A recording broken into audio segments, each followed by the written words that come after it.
এখানে প্রশ্নে বলে দিয়েছে, যদি একটি নল দ্বারা কোনো চৌবাচ্চার 3/5 পূর্ণ করতে 21 মিনিট সময় লাগে, তবে 15 মিনিটে চৌবাচ্চার কত অংশ পূর্ণ হবে? তো এখানে দেখো 3/5, অর্থাৎ মোট যদি 5 লিটারের ট্যাঙ্ক হয়, 3 অংশ ভরতে সময় লাগে 21 মিনিট। তাহলে 1 অংশ ভরতে লাগে নিশ্চয়ই 7 মিনিট করে। তাহলে 5 অংশ ভরতে লাগবে, তাহলে 35 মিনিট লাগে। তাহলে 35 মিনিটে পুরো ট্যাঙ্কটা ভর্তি হয়।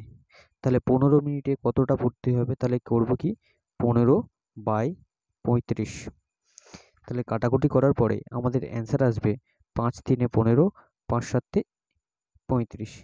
তাহলে অ্যান্সার হবে 3/7 অংশ। তাহলে আমাদের এখানে অপশন ডি হচ্ছে উত্তর। Thank you.